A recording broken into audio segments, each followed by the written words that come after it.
Bem, meus queridos amigos e irmãos, muito boa noite. Estamos aqui em mais um programa Bezerra de Menezes, o Kardec brasileiro, sempre na companhia do meu querido amigo Luciano Clay Filho, historiador, presidente do Memorial Espírita Bezerra de Menezes, e vamos aqui conversar sobre as coisas de Bezerra de Menezes. Luciano, que é o autor dessa biografia monumental.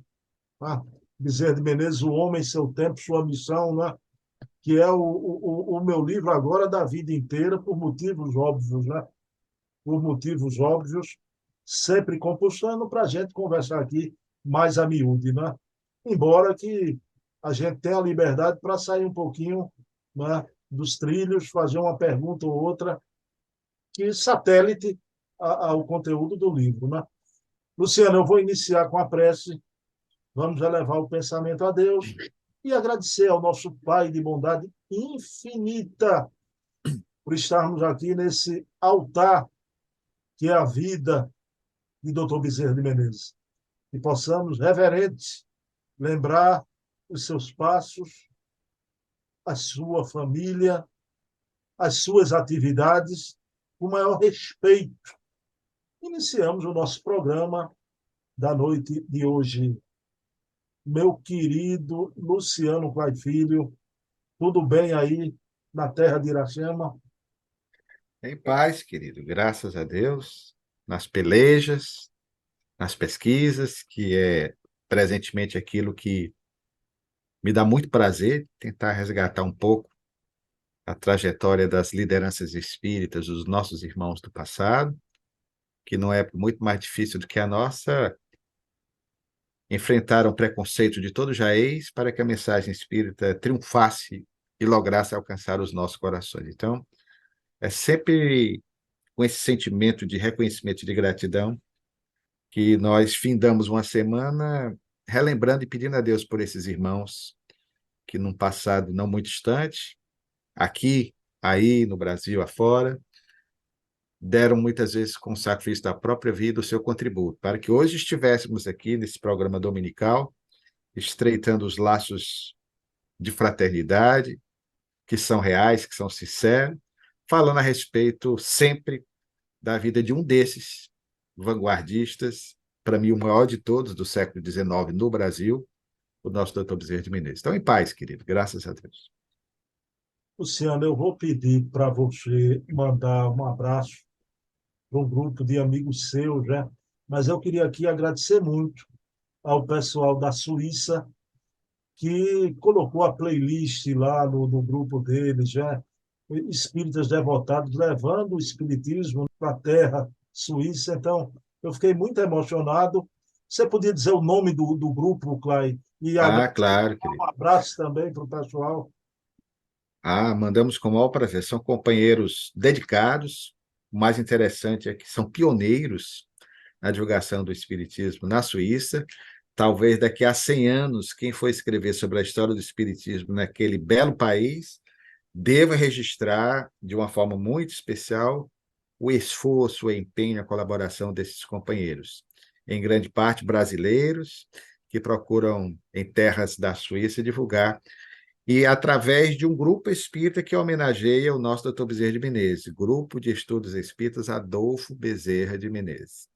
Então, nós temos alguns amigos queridos, como o Antônio, como a Anne, que estão lá, e que fazem realmente um trabalho extraordinário e que agora estão divulgando por iniciativa deles, né? Nós nem pedimos, as suas lives aqui, os seus trabalhos, né? Esse documentário que nós estamos deixando aí também como registro histórico, em abordagens bem peculiares, pormenorizadas acerca da vida do nosso benfeitor Bezerra de Menezes.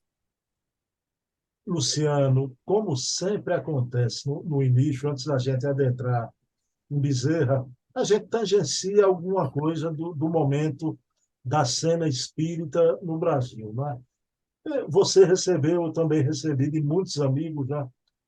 Luciano, essa semana começou a viralizar aí, né?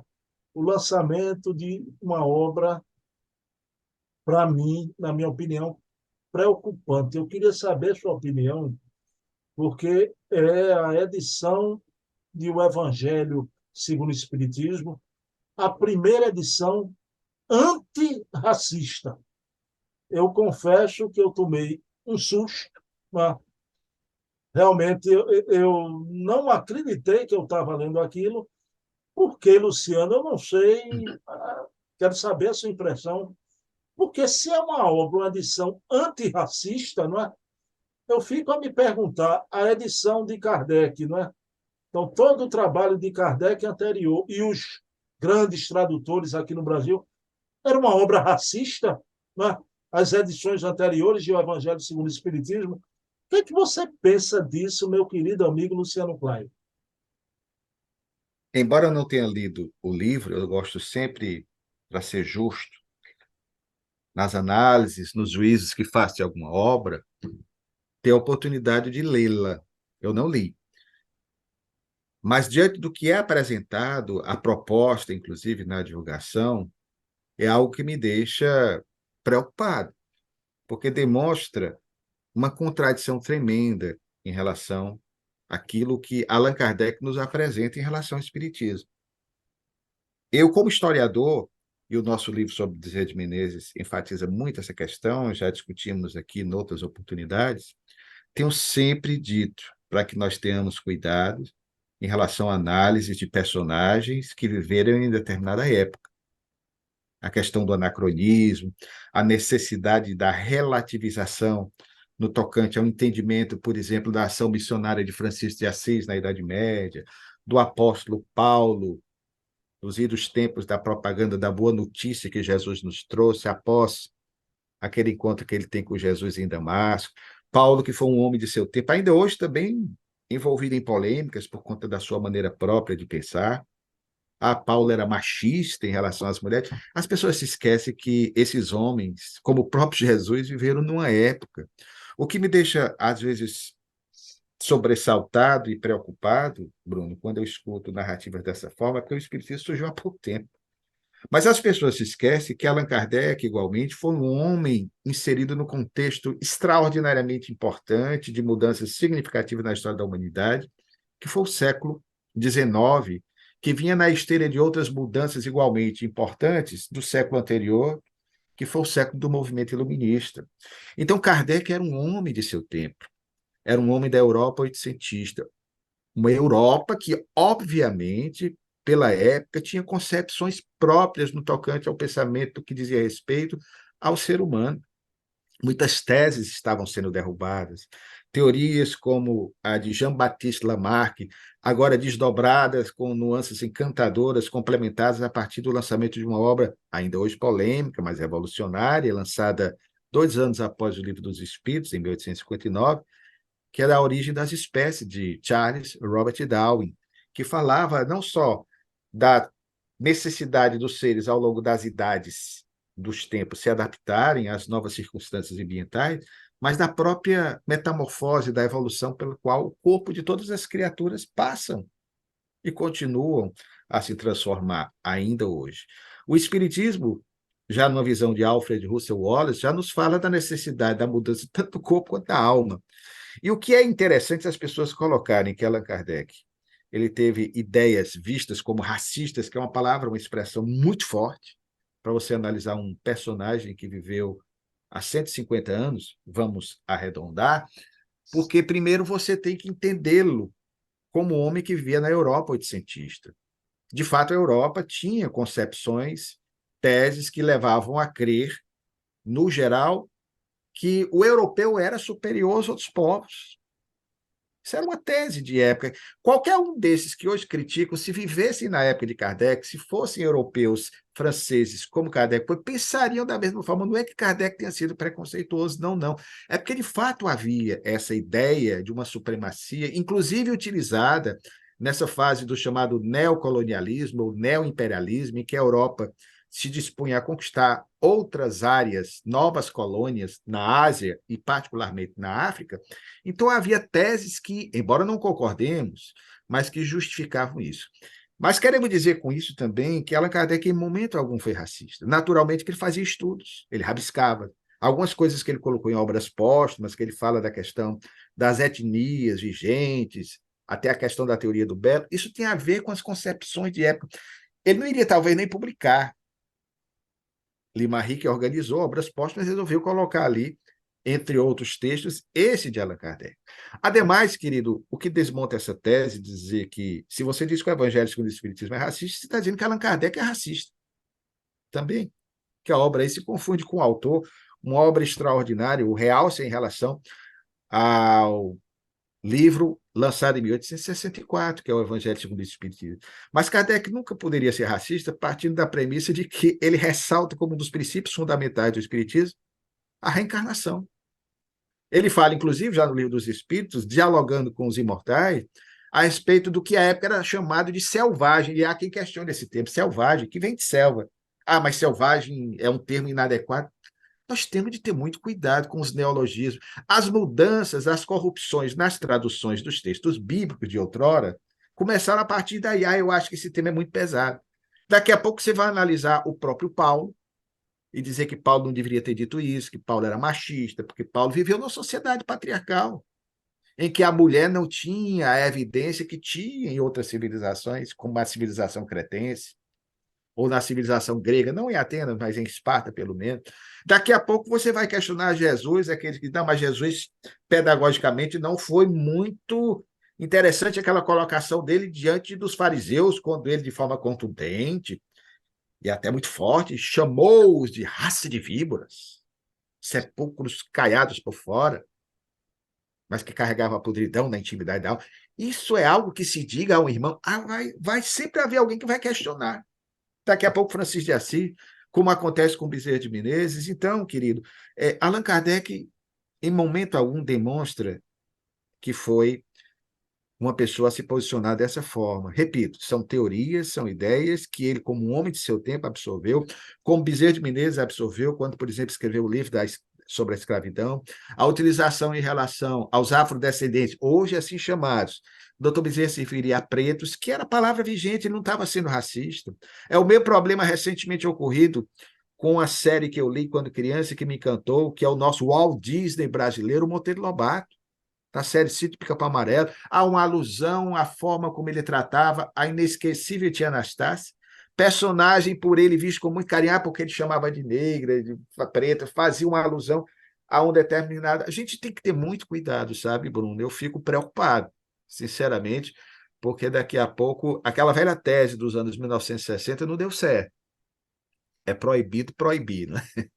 O tempo mostrou que não é bem assim, porque às vezes você tem que dizer para o filho, a gente, não é bem assim, não é que você vai proibir peremptoriamente, de forma impositiva, não. Livre-arbítrio é sagrado, democracia é sempre a meta para que haja diálogo, mas quando nós observamos, pelo menos é o que eu suponho, as colônias espirituais, como o nosso lar, há uma hierarquia, há uma disciplina que se impõe normalmente a partir do diálogo, claro, mas que tem uma regra que estabelece, a partir da moral espontânea existente, na relação daqueles que lá vivem, que você tem que disciplinar, você tem que conter determinados excessos. Então, querido, eu particularmente, finalizando essa pergunta que você me oportuniza, e eu respondo até como historiador, nós temos de entender as pessoas como pessoas de uma época.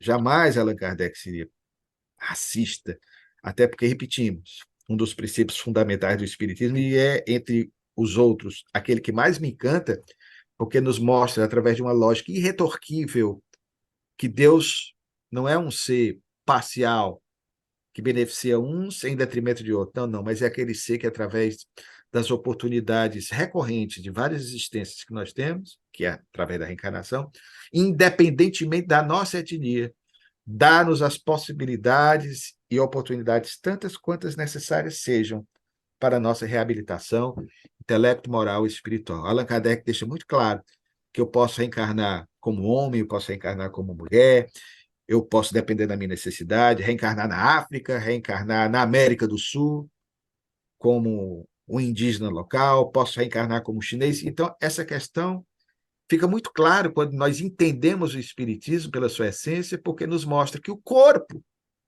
é uma indumentária apenas com que Deus reveste qualquer ser etéreo, quantas vezes tantas sejam necessárias para a sua depuração, para o seu crescimento espiritual. Perfeito, Luciano. Como sempre, você faz uma análise brilhante. Luciano, lembrando o livro base da doutrina, né? O livro dos Espíritos, Escravidão. Quando a escravidão ainda vigia no Brasil, os Espíritos dão a resposta daquela e Allan Kardec coloca o livro dos Espíritos. E lembrando também que um dos luminares da codificação foi um bispo africano, né, lá de Madaura, né, filho de Santa Mônica, Agostinho de Hipona.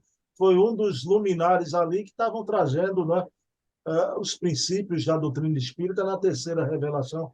É complicado. Agora, se eu fosse historiador, Luciano, eu ficaria muito preocupado, porque querem apagar a história.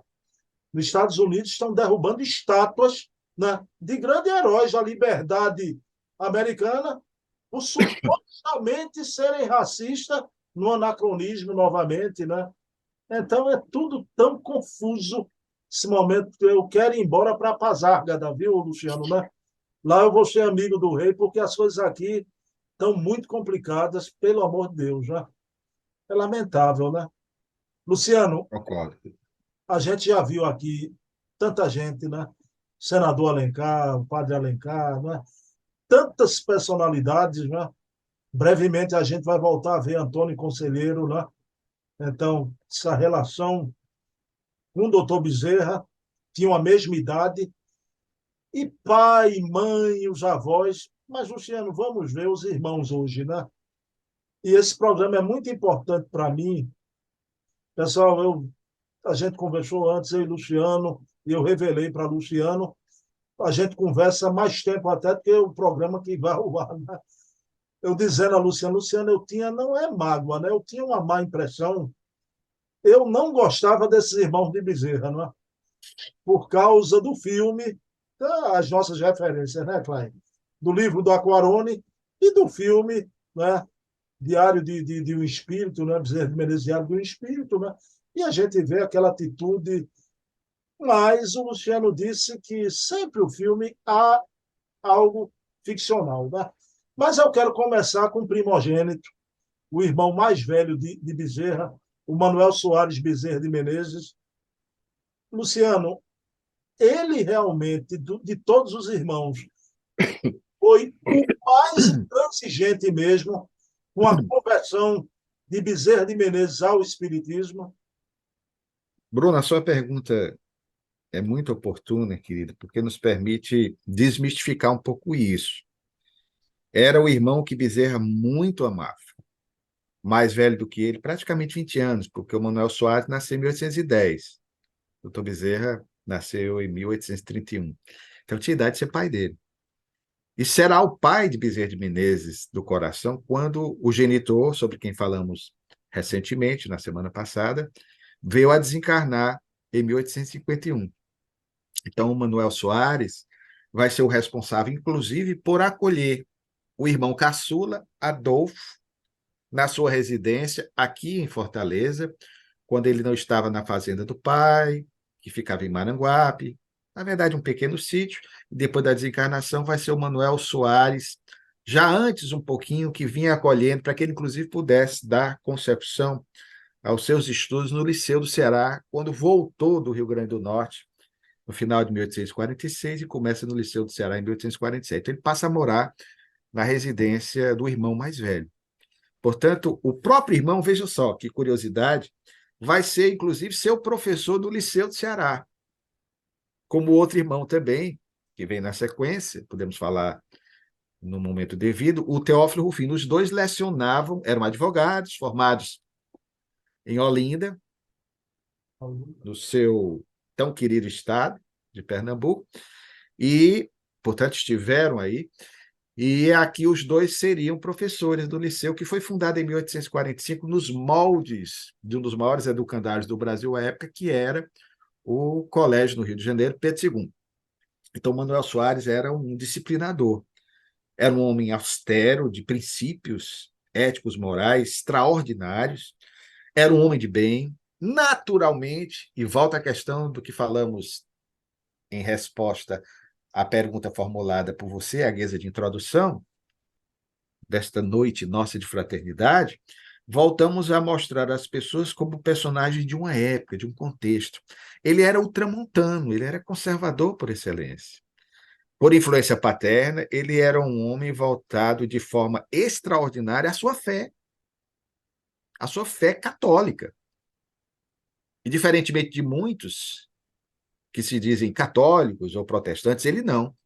Ele levava à risca a sua crença, as suas convicções.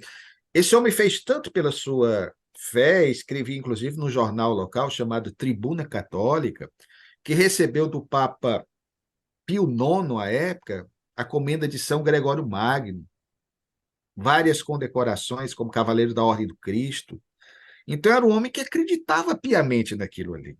É claro e evidente que nós sabemos que, às vezes, em razão da época, do contexto, quando ele soube da adesão pública do irmão caçula, que ele muito amava, em 16 de agosto de 1886, na Corte Imperial, porque o irmão já se projetava como político, ele também fora político, deputado provincial e deputado geral pelo Ceará, e sempre ligado ao Partido Liberal, também foi líder do Partido Liberal. Ao saber da adesão pública do irmão, que foi noticiado nos principais jornais da corte, que ele leu, naturalmente, por não compreender o que era o espiritismo, ele teve um certo estranhamento, mas não aquela revolta toda que o filme, com licença poética, evidentemente, né, coloca, ficou encolerizado. Não, não, não. Eles se tratavam com muito afeto. Tanto é que, mais tarde, na década de 1920, o grande vate, o grande poeta popular Juvenal Galeno, que já na segunda edição de Parnaso de Além-Túmulo traria também, pelo lápis de Chico Xavier, mensagens que passariam a fazer parte da obra inaugural da psicografia de Chico Xavier, Parnaso de Além-Túmulo. Juvenal Galeno, que era espírita, ele entregaria a Manuel Quintão, que estava sob seus cuidados, nos seus guardados pessoais, cartas manuscritas do Adolfo, que era seu amigo. Juvenal Galeno era da família Costa, ele tinha um parentesco também com a avó paterna do Dr. Bezerra de Menezes. Inclusive, a tia-avó, você falou aí, depois nós vamos falar, do Antônio Conselheiro. Então, tinha um certo vínculo também parental. E o fato, querido, é que o Manuel Soares deve ter passado essas cartas para Juvenal Galeno, manuscritas do próprio Dr. Bezerra de Menezes, que mais tarde seriam publicados nesse mesmo decênio dos anos 20, pelo Reformador, e depois, posteriormente, portanto, transformado em livro, hoje uma carta de Bezerra de Menezes. Ali você vai ver o diálogo de Bezerra tentando explicar a lógica irretorquível do espiritismo, fala, inclusive, da questão da comunicabilidade dos espíritos, fala daquele episódio do pai que você perguntou na semana passada, inclusive esse caso que ele disse, olha, que você não duvide, mas um fato que aconteceu conosco, que não há como duvidar, porque na época que aconteceu esse fato, ele não era espírita. Então, essa história das visagens, das almas do outro mundo, era algo muito comum aqui, e ainda é hoje, na nossa cultura, no nosso meio nordestino. Então, ele era um homem bom. Então, Bezerra amava profundamente esse irmão, a quem chamava afetuosamente de Mano Soares. Ele tratava todos os irmãos por Mano, é interessante isso. E os dois continuaram se dando bem. Outro detalhe interessante é quando o Manuel Soares tem uma filha chamada Maria Ursulina, que era de 1839, ela era, portanto, 8 anos apenas mais nova do que Bezerra de Menezes. Os dois brincavam juntos quando crianças, e ela era uma prima irmã, como o doutor Bezerra mesmo registra. E a Ursulina, ela desencarna em 1880. Foi o primeiro golpe. Foi uma década, a década de 1880, de muitos golpes para Bezerra de Menezes. Como vimos na semana passada, em 82 começa com a desencarnação da mãezinha. Mas em 1880 desencarna a prima Ursulina. Nós obtivemos uma carta de punho do Dr. Bezerra de Menezes, que consta do nosso livro, que foi gentilmente cedida por Eduardo de Castro Bezerra Neto, sobrinho trineto de Bezerra de Menezes, trineto, portanto, descendente direto do Manuel Soares. O Eduardo, um amigo muito caro, hoje com quase 90 aninhos, mas muito lúcido. Meu padrinho de acesso ao Instituto Histórico local, o Instituto do Ceará. Então, o Eduardo nos cedeu gentilmente a carta manuscrita de Bezerra, datada de 1880, em que ele, para confortar o irmão, por conta da desencarnação da filha deste, a prima de Bezerra Ursulina, você ali já percebe nas entrelinhas que, em 1880, Bezerra já estava familiarizado com a linguagem espírita, porque ele vai falar do irmão para o irmão de que ela está sendo amparada por espíritos benfeitores, que ele confiasse, etc, etc. Então você já percebe ali que os dois se amavam. Então o Manuel Soares tem essa presença importante, não romperam as relações, embora alguns não entendessem, mas o interessante é que o irmão desencarna em 1888, nessa mesma década de tantas provações, de tantos filhos que o doutor Bezerra de Menezes também viu partir. O irmão muito amado desencarna em 1888, ele não pôde voltar ao Ceará para prestar homenagem ao irmão que desencarnou na Serra de Baturité, aqui no Ceará, já velhinho também, mas foi um irmão que deixou gravado na alma do doutor Bezerra de Menezes toda uma proposta de vida na trilha dos seus genitores, dos seus pais, o Antônio e a Fabiana. Eu não sou Raul Gil, mas apesar das convicções do irmão, para ele eu tiro o chapéu, porque foi uma alma extraordinária. Alguns que são mais contundentes na crítica se esquecem, e eu costumo dizer o seguinte: o Manuel Soares agia assim, como Paulo agiu, quando era o Saulo. Amava profundamente os preceitos da Torá hebraica, até o instante em que ele teve a oportunidade de se render em definitivo ao amor de Jesus, quando depois daquela experiência mediúnica, em meio ao deserto, na Síria, quando demandava a Damasco para sufocar o núcleo cristão que ali se desenvolvia, ele tem a oportunidade de reconhecer o seu equívoco e se tornou esse gigante que todos nós amamos, o grande apóstolo da gentilidade. Então, digamos, Manuel Soares era o Saulo em um determinado momento, mas convicto daquilo que ele acreditava. Por isso, um homem mau? Não. Apenas não entendia, como certamente passou a entender quando retornou ao mundo espiritual, o sentido real da fé que o seu irmão caçula abraçava. Luciano, então está desfeita a má impressão, Luciano. Foi apenas uma má impressão. Né? Luciano, são 6 irmãos, né? Bezerra é o caçulinha dessa prole, né? Você falou no primogênito, vamos agora para o Teófilo Rufino. Eu queria que você falasse sobre Teófilo Rufino, mas te fazer uma pergunta, Luciano. O Bezerra já tinha o epíteto de o médico dos pobres, né?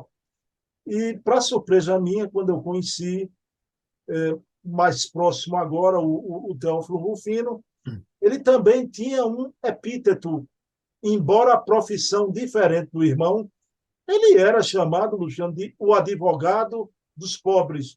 Eu quero que você explique o porquê, mas se tem essa relação do epíteto dado ao irmão para a medicina e para ele, para a advocacia, há uma relação nisso aí?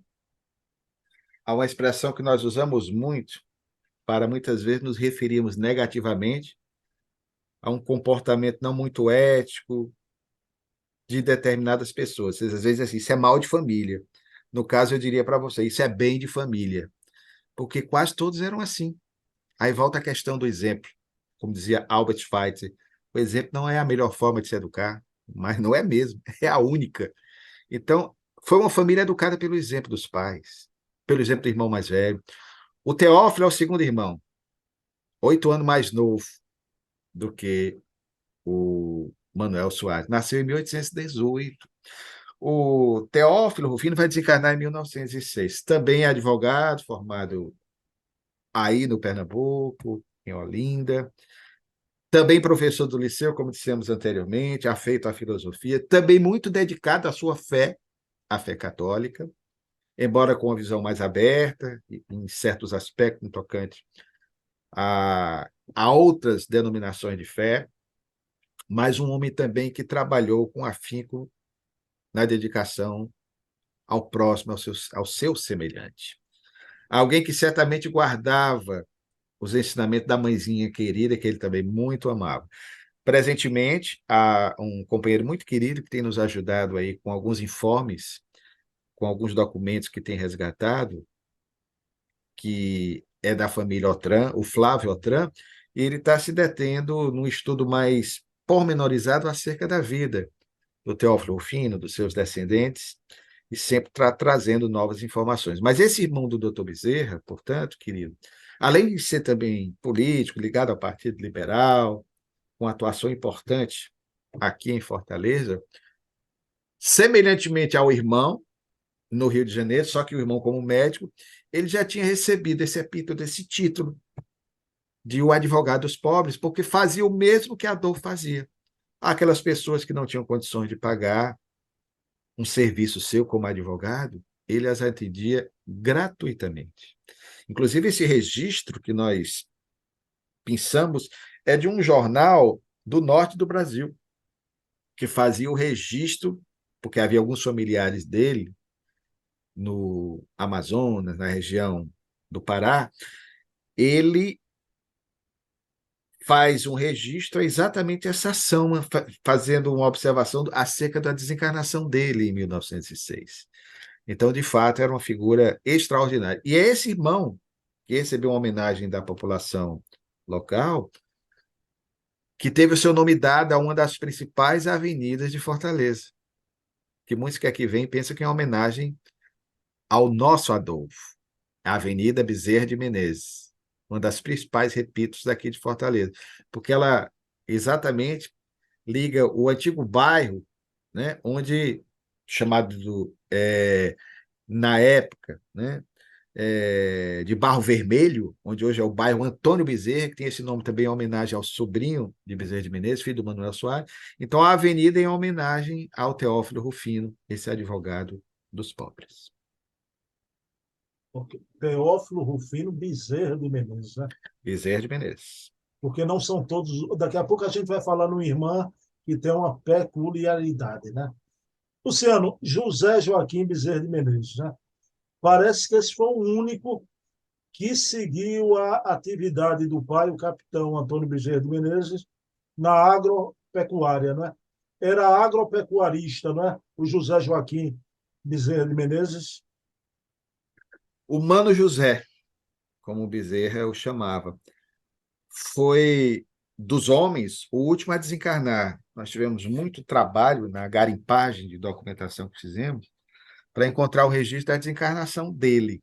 Ele desencarnou aqui, na cidade de Aracati, no Ceará, em janeiro de 1913, tendo nascido, portanto, em 1820.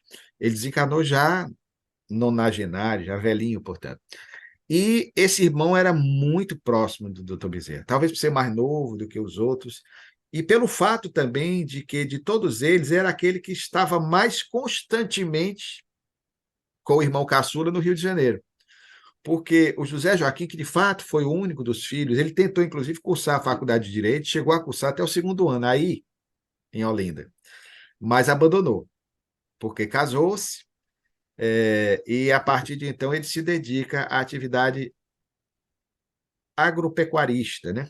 A agropecuária voltando muito a algumas fazendas do pai, da própria esposa, que é herdada do seu sogro, então ele vai se dedicar durante muito tempo a essa atividade, sendo, portanto, aquele que trilhou o caminho do pai, né? Que também, ou do avô também, que também eram criadores de gado durante um bom tempo. Depois ele vinha até para próximo aqui de Fortaleza, em Messejana, terra onde nasceu o nosso grande escritor José de Alencar, e tem um sítio e terminará os seus dias nesse sítio, deslocando-se para Aracati, passando a viver na companhia de um filho. O fato é que ele ia constantemente ao Rio de Janeiro. Nós, inclusive, através de uma amiga querida também, que tivemos a oportunidade de conhecer, Tereza Bezerra, do Rio de Janeiro, que é descendente do filho do José Joaquim, chamado Teófilo. Havia muitos Teófilos. Era uma homenagem ao segundo irmão. Então, era algo que os irmãos se amavam muito. Então, eles se homenageavam, dando o nome. Então, havia muito Teófilo, muito Antônio. Bezerra tinha um filho Antônio. Manuel Soares tinha um filho Antônio. Enfim. Então, nós vamos ter do José Joaquim um filho Teófilo, que foi para o Rio de Janeiro. E no Rio de Janeiro ficou durante muito tempo morando com o doutor Bezerra de Menezes. Teófilo Rufino Bezerra de Menezes, só que era o sobrinho. E esse sobrinho, curiosamente, tornou-se espírita por causa do tio. Vai ser sócio do próprio doutor Bezerra de Menezes, vai viver e desencarnar no Rio de Janeiro. Ele nasceu em 1856 e desencarnou em 1917, esse sobrinho, que era filho do José Joaquim. Então, o José Joaquim constantemente ia e voltava para visitar o filho. Inclusive, nas fotos que nós colocamos, Tem José Joaquim, no início do século, o doutor Bezerra já tinha desencarnado, velhinho, de cartola, né? Esguio, com a barba, de perfil, lembra até o irmão caçula. Então, a família era muito unida nesse aspecto. O José Joaquim foi também, repito, uma figura marcante na vida do doutor Bezerra. Luciano, aí vamos agora para a banda feminina, não é? Das irmãs de Bezerra. Das três, a que parece que há mais elementos, né, Luciano? Até para se falar, é a Maria de Souza Bezerra de Menezes, né? Uma coisa peculiar, eu pediria para você falar e explicasse o que é o cofre da caridade. Bruno, quando nós começamos a pesquisar sobre os irmãos do Dr. Bezerra de Menezes, embora já houvesse alguns trabalhos genealógicos, entre os quais um muito bom, muito bem escrito, que é da lavra do nosso querido Eduardo Bezerra, citado anteriormente, mas você tinha muita coisa, porque o Barão de Estuda deixou a biografia registrada do Manuel Soares, do Teófilo Rufino, mas dos demais irmãos e do próprio Adolfo, ele deixou uma ligeira biografia. Mas dos demais irmãos, e principalmente das irmãs, nada, absolutamente nada. Então, a biografia do José Joaquim, nós partimos praticamente do zero para montá-la. Não havia uma fotografia dele, há até uma fotografia que nós recuperamos, raríssima, que está no livro, em que mostra o doutor Bezerra de Menezes em pé, e o irmão sentado numa cadeira, ele coloca, com uma certa intimidade, o braço direito no ombro esquerdo do irmão. Quer dizer, uma imagem assim até incomum para a época, né? Porque mostra, pela intimidade, são dois que estão lá, tem um tio e o irmão, ele acarinha o tio, mas mostra a intimidade, o afeto pelo irmão, próximo a ele. Lá no Rio de Janeiro, essa fotografia é tirada, e ele assim com a mão direita, com aquele uniforme da ilustríssima Câmara Municipal da Corte do Rio de Janeiro. Então, nós tivemos que partir do zero. Da mesma forma, foi em relação a Maria de Souza Bezerra de Menezes. Se sabe mais do marido dela, a biografia, porque ele foi um desembargador, Francisco de Assis Bezerra de Menezes, que era primo dela. Eles se casavam muito entre si, familiares, primos. E o fato é que não havia quase informação, ninguém tinha notícias dela. Havia, inclusive, suspeitas de que ela teria desencarnado no Pará, porque o marido foi servir no Pará, o marido se casou uma segunda vez depois do falecimento dela, mas não se tinha uma data exata. Até que, vendo velhos jornais, nós encontramos, em 1857, um ano após o Dr. Bezerra ter concluído a Faculdade de Medicina, um registro em um jornal através do qual o Dr. Bezerra, no Rio de Janeiro, recém-formado, solitário, ainda não estava casado, ele publica no jornal Correio Mercantil um convite de missa de sétimo dia a favor da alma de sua irmã, que desencarnara no Ceará. Aí eu fui atrás. Puxa, uma irmã que desencarnou no Ceará em 1857, eu não sabia, ninguém sabia. Aí foi quando nós fomos pesquisando nos jornais locais, Pedro II e o jornal Cearense, que eram os principais jornais da época, um do Partido Liberal, o outro mais ligado ao Partido Conservador, nós encontramos um substancioso artigo que falava da Maria de Souza Bezerra de Menezes e a sua desencarnação no ano de 1857, na cidade de Granja, no interior do Ceará, onde seu marido estava servindo. Ninguém sabia disso, até a revelação através desse livro. Você me perguntar como é que nós descobrimos isso? Só o Espiritismo explica as formas como nós encontramos essas coisas. E aí sim vem uma descrição do perfil de Maria de Souza. Semelhantemente aos demais, o bom exemplo paterno, o bem de família, a descrição da sua generosidade, do seu coração imenso, a ponto dela ser conhecida pela população. De Granja, ela desencarna em decorrência de um parto, que naquela época trouxe a ela complicações. Então ela veio a óbito. Em 1857, teve seu corpo sepultado no interior do Ceará. E vinha esse registro do seu trabalho caritativo, da sua bondade inata, e por isso ela já recebia naquela época a alcunha. Ela era conhecida pela população que ela assistia, pelos pobres que acorriam à sua residência, de, olhem só, o cofre da caridade. O jornal coloca isso, não foi invenção nossa, não. Um era advogado dos pobres, o outro era médico dos pobres, a irmã, o cofre da caridade. Então, repito, é o exemplo de uma família que se estribava no exemplo paterno e materno e tinha uma vida consubstanciada, de fato, na vivência cotidiana do amor. Não só pregado, que é muito fácil pregar virtudes, ainda mais hoje pelas redes sociais, mais difícil é se pôr em prática aquilo que se prega. Luciano, aí vamos agora para essas duas irmãs, porque são as que têm menos elementos documentais, né? A Maria Inácia Cavalcante de Albuquerque, que, diga-se aqui, é a única que não tem no sobrenome o Bezerra de Menezes, né? Maria Inácia Cavalcante de Albuquerque, né? E a Rufina Carolina. Há algo que você possa trazer aqui dessas duas, já que tem tão poucos elementos? Sim, sim, querido. Inclusive sobre a Maria Inácia, que tem esse nome em homenagem a um ancestral ilustre na linhagem, na descendência do avô materno, cuja esposa tinha esse mesmo nome. Então, homenageada a neta aí, colocando o nome de Maria Ignácia. O G, né? O Inácio. Sobre ela, Bruno, nós falamos na semana passada.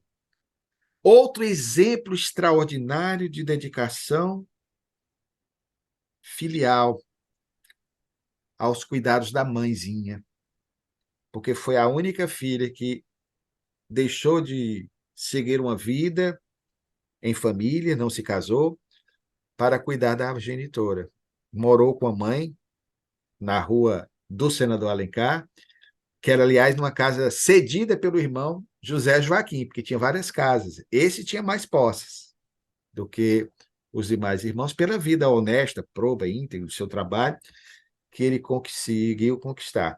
Então, tinha uma casa que ele cedia para a mãezinha residir com a irmã, Maria Inácia. Então, Maria Inácia, ela ficou cuidando da mãe, e só viria a desencarnar já perto de 1920. Foi a última da família dos irmãos, dos filhos do casal Antônio e Fabiana a desencarnar. O Eduardo, embora eu ainda deva fazer uma pesquisa mais acurada a respeito dela, mas eu não consegui encontrar nos jornais de época, com precisão, o dia exato do desenlace dela. Mas o Eduardo coloca que ela desencarnou quase centenária e ainda conseguia, coisa muito comum naquela época, fazer crochê colocando a linha na agulha sem precisar de óculos, já velhinha. Então, ela tinha essa peculiaridade que quem nos conta é Eduardo. Então, uma mulher também extraordinária. Não precisa dizer nada. Alguém que passa a se dedicar à sua mãe já diz tudo, a grandeza do coração dessa criatura, né? Então, só por isso também você já percebe aí o quilate espiritual de uma alma dessa estirpe, dessa categoria. Agora, a Rufina Carolina, essa também foi muito difícil encontrar qualquer coisa a respeito dela, e é a única que nós não conseguimos informações mais substanciosas, Bruno, porque nós não temos notícia nem do nascimento, nem da desencarnação dela. Apenas descobrimos o seguinte: ela desencarnou, foi a primeira dos filhos a desencarnar. Por que que eu descobri isso? Porque quando nós pegamos a tese de conclusão do curso de medicina do Dr. Bezerra de Menezes, ele vinha lá em cima, na parte introdutória, que era comum, havia um espaço que se deixava para que ele pudesse homenagear a família. Aí ele homenageia o pai, homenageia a mãe, a memória do pai, que já estava desencarnado, porque ele conclui em 1856, e lá para as tantas também ele faz uma afetuosa homenagem à Mana Carolina, que também tinha Rufina no nome, né? Como Teófilo Rufino. Então ele faz uma homenagem à Mana, que já se encontrava residente no mundo espiritual. Isso antes de 1856. O que me fez supor, embora eu tenha pesquisado, ainda não consegui encontrar, mas fica aí para as próximas pesquisas, em uma nova edição do nosso trabalho, se Deus assim nos permitir, novas garimpagens para que nós possamos entender exatamente o que aconteceu com ela. Mas ela desaparece na história. Cremos que ela possa ter desencarnado quando do exílio voluntário da família, na Serra do Martins, de 1842 até 1846, ou logo após a transferência para Fortaleza, mas no início dos anos 1850, por aí. Agora, Dr. Bezerra não se esqueceu dela. Mais tarde, ele a homenagearia, dando o nome de uma de suas filhas mais queridas, o nome dessa irmã que partira precipitadamente, né, pela destinação, prematuramente ao mundo espiritual. Uma filha que ele muito amava, chamada Carolina, homenagem à irmã. Essa filha que, aliás, vai desencarnar também prematuramente em 1892, com apenas 22 aninhos. Nós temos uma fotografia dela, linda, dos olhos claros como o pai, e que o doutor Bezerra, na intimidade, chamava de Yaya, né? Ele dava apelido às filhas. Essa jovem desencarna e ela é acolhida no mundo espiritual a partir de um registro feito pelo próprio doutor Bezerra de Menezes, por ninguém menos do que a sua vozinha, a avó materna, Dona Fabiana, que vem buscar a alma que retornava ao mundo espiritual da neta querida, confortando a alma do filho que prosseguiria no seu desiderato da divulgação da mensagem espírita.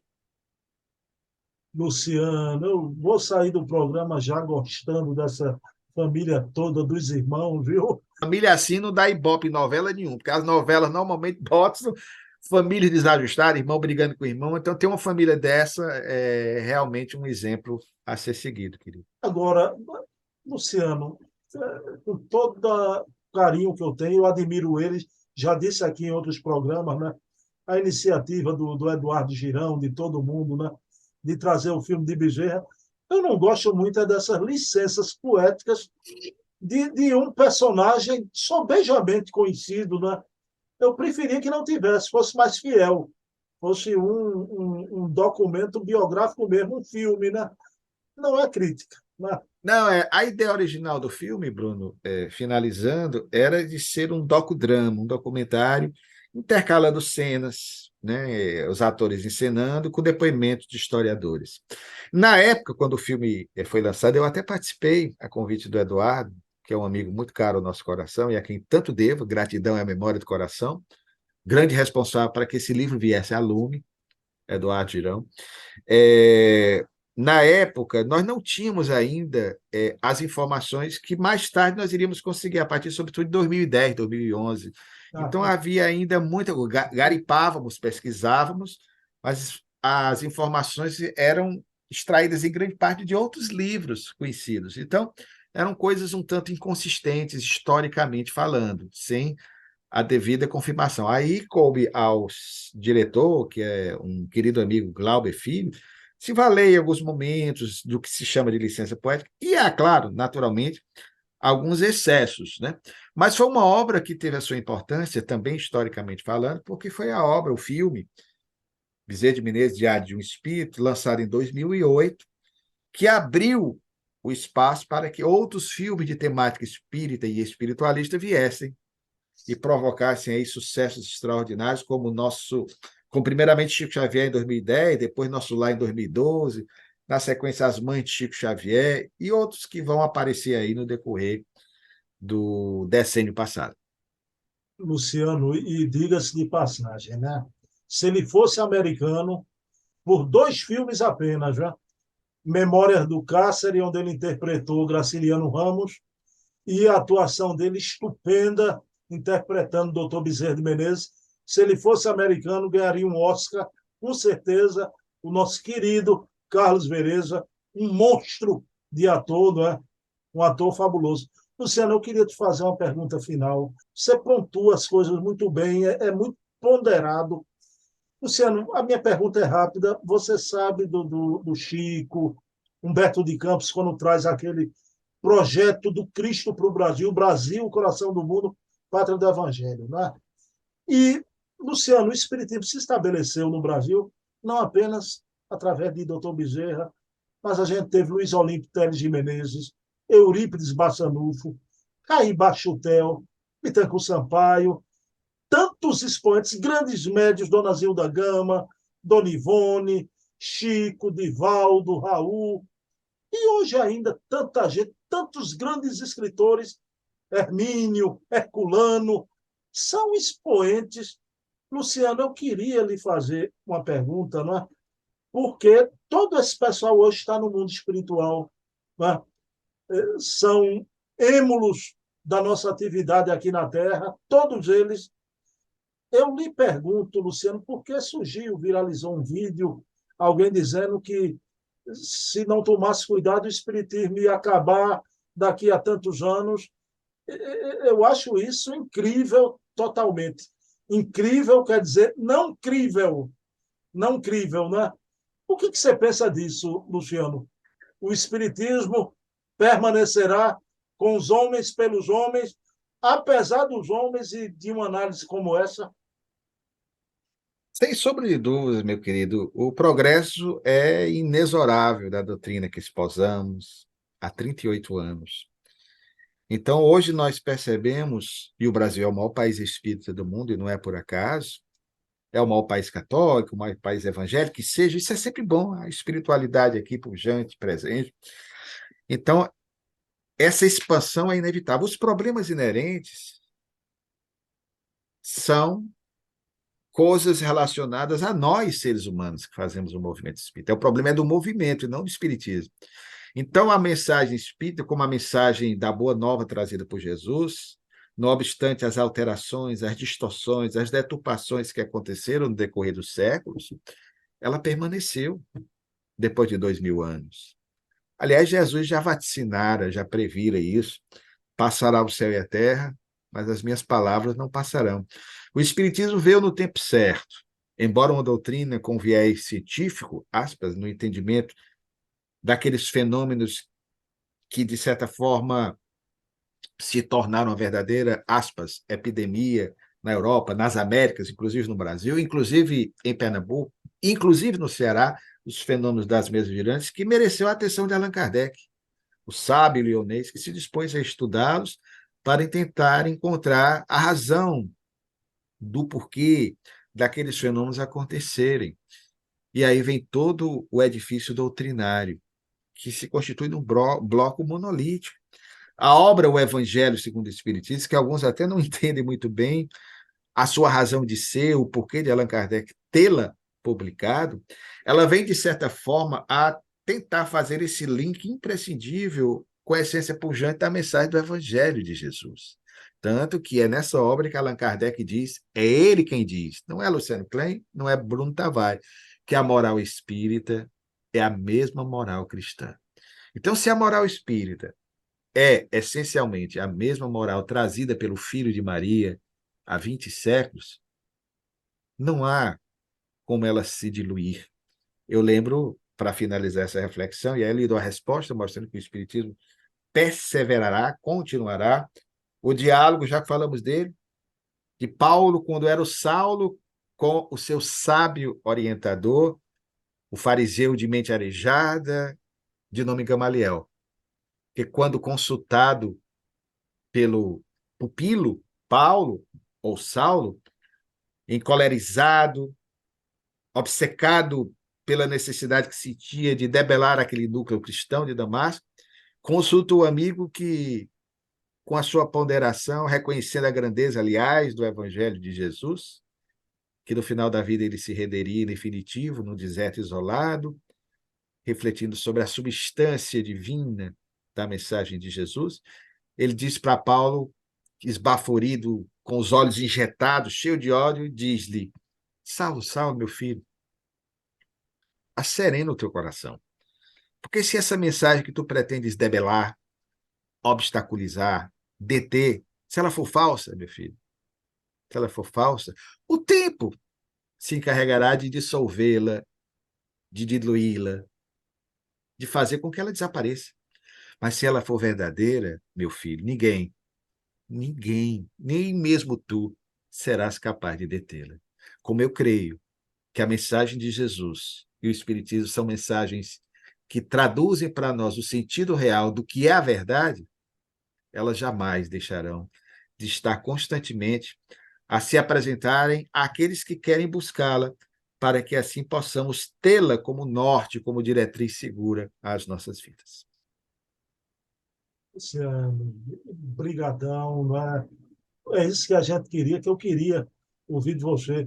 Eu saio daqui da minha casa, Luciano, eu moro no bairro de Casa Amarela. De 2 em 2 quilômetros, Luciano, chego ali na frente, tem o Centro Espírita Moacir. Ando um pouquinho, o Centro Espírita Morada do Sol. Mais isso para chegar na minha casa humilde, o Irmã Gertrudes, Aí chego na Casa dos Humildes, ando um pouquinho, o grupo de assistência mediúnica, o Lar de Jesus, mais na frente, o Núcleo Espírita Jesus no Lar. Luciano, uma pessoa para falar uma asneira dessa é um profundo desconhecedor do que é o movimento espírita, essa rede interconectada de ruas, bairros, cidades, nações. Você vê na Suíça, o pessoal estudando o Bezerra de Menezes, né? Então, e o Brasil, esse projeto é do Cristo. Se essa obra é de Deus, não a combateis. Né? Agora, eu fico muito impressionado com as coisas que a gente ouve. Eu digo, meu Deus do céu, eu não podia deixar de perguntar. Gratidão, meu irmão querido, e você faz a prece. Você está vendo como eu estou calmo hoje? Não vou estar tão calmo semana que vem, você vai saber por quê. Tá certo, vou ver, viu? Eu também preciso ficar calmo, né? Nossos times de futebol vão jogar um contra o outro, né? Ferroviário de Santa Cruz. Amado Jesus, amigo querido, desse clima de descontração, de alegria cristã, nós queremos finalizar a nossa reunião externando-te, bondoso amigo, a nossa sincera gratidão por tudo quanto permanentemente nos tens conferido, nos tem ofertado.